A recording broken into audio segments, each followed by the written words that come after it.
देखिए अभी हमने क्या किया है, एक्सट्रूड टूल लिया है क्रियो 11 में, और एक स्क्वायर बनाया है 4 mm डाया का, लेंथ है 4 mm।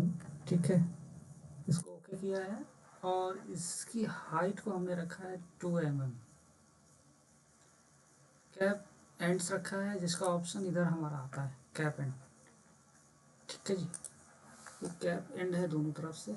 अगर ये एंड का ऑप्शन हटा देते हैं तो देखिए ओपन आता है, दोनों तरफ से ओपन आता है। तो कैप एंड ऑप्शन चूज करने पर ये क्लोज हो जाता है, बट ये हॉलो होता है। ठीक है जी, उसके बाद हमने रिमूव सरफेस का यूज किया है, एक ऊपर वाले सरफेस को खोल दिया है। कैसे यूज किया है दोबारा हम आपको दिखाते हैं, इसको हम डिलीट कर देते हैं। हम लेते हैं remove tool, top surface choose करते हैं, और keep this surface leave. Okay, surface to remove, हमको ये सरफेस रिमूव करना है तो हम ये सरफेस रिमूव कर देते हैं। ओके, प्रेस करते हैं, देखिए रिमूव टूल से एक सरफेस तो हमारा हट गया, और दूसरा सरफेस अभी भी बना हुआ है। ठीक है जी, तो ये हम इस तरीके से रिमूव टूल का यूज करते हैं। ठीक है, इसमें हम रिमूव सरफेस या कोई बाउंड्री चेन को यूज कर सकते हैं। ठीक है, ओके। देखिए उसके बाद हमने एक स्केच टूल लेके इस सरफेस पर ये एक स्केच बनाया है। ठीक है, ये स्केच बना हुआ है, आपको मैं 2D में दिखाता हूँ। ये देखिए, इसको हमने ओके किया। अब ये स्केच कैसे बना है इसको दोबारा देखते हैं। इसको मैं डिलीट कर रहा हूँ, और ये सरफेस चूज़ करता हूँ। देखिए यहाँ से मेरी टूल बार से स्केच टूल चूज़ करते हैं, और orient the sketch plane parallel to view करते हैं। उसके बाद स्प्लाइन टूल लेते हैं, इस एज से इस एज को कनेक्ट करते हैं। उसके बाद देखिए यहाँ पे टेंजेंट टूल लेते हैं, इस एज को सेलेक्ट करते हैं, और इस कर्व को सेलेक्ट करते हैं। तो देखिए टेंजेंट हो गया एज इस एज के अगेंस्ट में। इसी तरीके से डायमेंशन टूल लेते हैं, इस एज को चूज करते हैं, इस कॉर्नर को चूज करते हैं, और एक कर्व को चूज करते हैं, और यहाँ पे क्लिक करते हैं, और इसको हम 90 डिग्री का एंगल दे देते हैं। ओके करते हैं, तो देखिए ये हमारा एक कर्व जो इस क्विल्ट पर सरफेस पर क्विल्ट सरफेस पर बन चुका है। ठीक है, देखिए हम दोबारा इसी कर्व को इस क्विल्ट सरफेस पर ट्रेस करेंगे, फिर स्केच टूल लेंगे, पैरेलल टू द प्लेन जाएंगे, और स्प्लाइन टूल लेके इस कॉर्नर को इस कॉर्नर से जोड़ेंगे। ठीक है जी, और टेंजेंट टूल लेके इस एज को इस लाइन के अगेंस्ट में टेंजेंट करेंगे।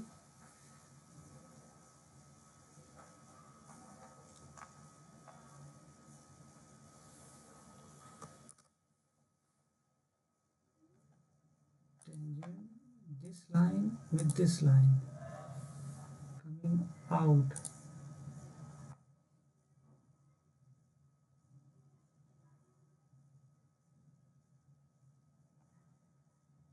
and this angle,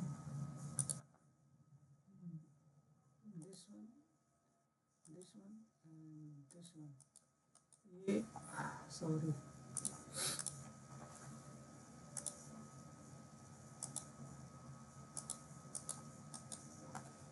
हम 90 डिग्री रखते हैं। ठीक है,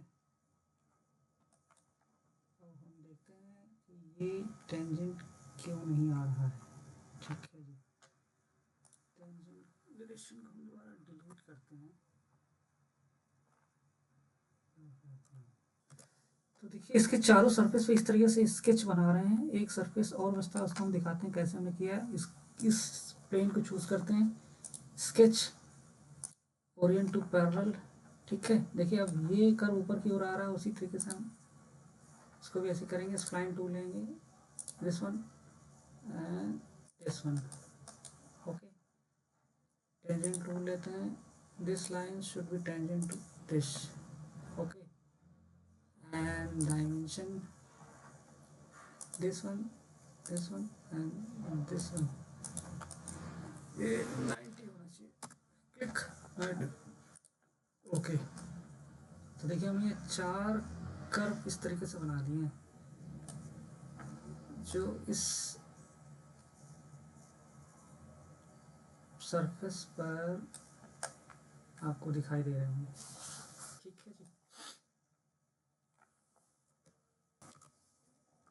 उसके बाद बाउंड्री ब्लेंड टूल लेते हैं और एक एज को सेलेक्ट करते हैं, कंट्रोल बटन, दूसरा एज। ठीक है, इसी प्रकार सेकेंड डायरेक्शन में पहला एज और दूसरा एज। ठीक है, ये इस तरीके से सेलेक्ट कर लेते हैं। अब इन सारे बाउंड्री कंडीशंस को नॉर्मल करते हैं,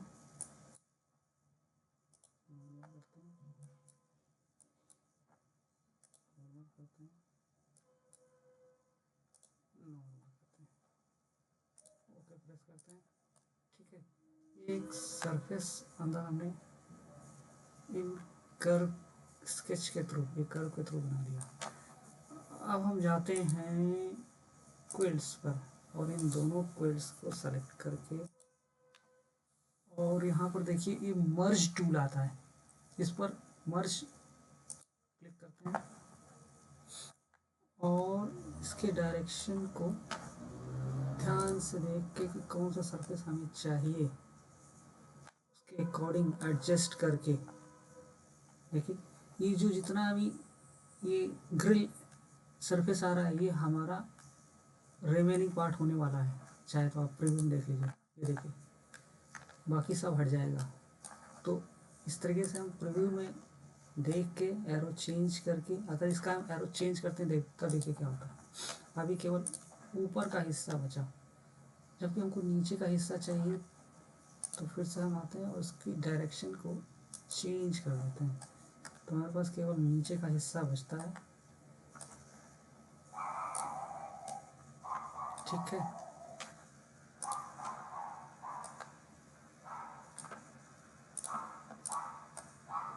ये देखिए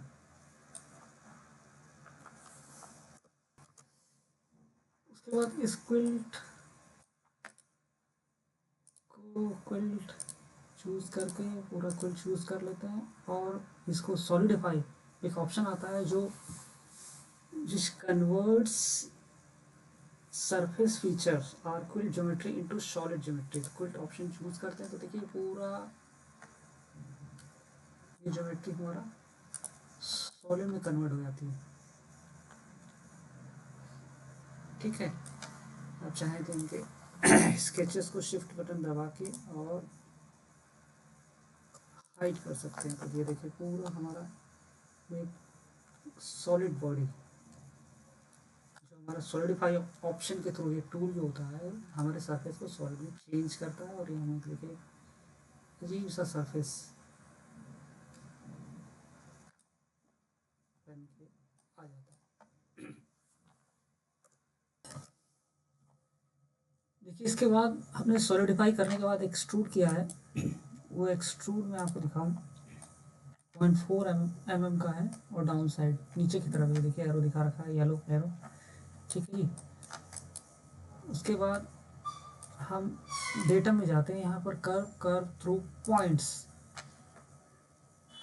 ठीक है, इस पर हम एक पॉइंट ये चूज़ करते हैं और एक इस साइड वाला चूज़ करते हैं। ठीक है, और हम इस कर्व को इस सरफेस पर लाई करेंगे। देखिए अभी ये सरफेस पर नहीं है, ये स्ट्रेट मिला हुआ है, तो ये ऑप्शन आता है make curve lies on the selected surface, quilt or body. If when we click this and click the surface, then it will come on this surface. देखिए इस surface पे आ गया, इसको जियोडेसिक कर्व बोलते हैं। ठीक है जी, एक बार क्लिक करें। Geodesic curve is the minimum short distance between the 2 points on the curved surface। Okay, ये देखिए कर्व बन के आ जाता है। ओके करते हैं, देखिए एक कर्व हमने बना लिया इस सरफेस पर, जो इस सरफेस के ऊपर होके जा रहा है। देखिए इसमें हम प्रोजेक्ट टूल का यूज करने जा रहे हैं। ये देखिए यहाँ पे प्रोजेक्ट टूल है। ठीक है, इस पर क्लिक करते हैं। ठीक है, हम प्रोजेक्ट स्केच करने जा रहे हैं। सरफेस चूज करने के लिए कह रहा है, तो हमको ये जो कर्व वाला सरफेस है इसको चूज कर रहे हैं। ठीक है, और रेफरेंस डायरेक्शन रेफरेंस हमारा टॉप प्लेन रहेगा। स्केच करते हैं और हम टॉप प्लेन चूज करते हैं, स्केच। ठीक है, और एक ये सर्किल लेते हैं जिसकी डायमेंशन 1.2 डाया रखते हैं। ठीक है, ओके करते हैं। ओके करते हैं। ठीक है, तो ये देखिए ये सर्किल हमारा इस कर्व सरफेस पर, मैं आपको प्लेन ऑफ करके दिखाता हूँ, ये कर्व सरफेस पे आ गया। अब इसी प्रोजेक्ट को हम पैटर्न करते हैं, डायमेंशन पैटर्न। डबल क्लिक करके 1.2 और टोटल क्वांटिटी 4 रखते हैं और ओके कर देते हैं। ये देखिए ये सारा पैटर्न इस कर्व पर लाई कर रहा है, आ रहा है। तो इस तरीके से हम प्रोजेक्ट टूल का यूज करते हैं on this type of undulating curves, geodesic curve के ऊपर इस तरीके से सरफेस रहेगा और इस तरीके से हम प्रोजेक्ट टूल का यूज करते हैं। तो इसको ध्यान रखिए, प्रोजेक्ट टूल में हमने क्या किया आपने देखा। हमने सरफेस को चूज किया, उसके बाद डायरेक्शन दिया टॉप, ये देखिए राइट, यहाँ टॉप डायरेक्शन है। उसके बाद इस पर स्केच किया और वो जो हमारा सर्किल था, ये देखिए यहाँ पर ये प्रोजेक्शन ले रहा है इस सरफेस पर। ये पूरा सर्किल केवल एक आर्क इस पर प्रोजेक्शन ले रहा है, क्योंकि बाकी सरफेस इस पर है ही नहीं, तो केवल एक आर्क ले रहा है जिस, ठीक है, जिसको हमने बाद में डायमेंशन पैटर्न कर दिया है 1.2 डाया का ही डायमेंशन पैटर्न किया है। तो उसी हिसाब से सेम डिस्टेंस कवर करके इस तरीके का कर्व बन रहा है। ठीक है जी, तो इस पर प्रैक्टिस करिए। धन्यवाद।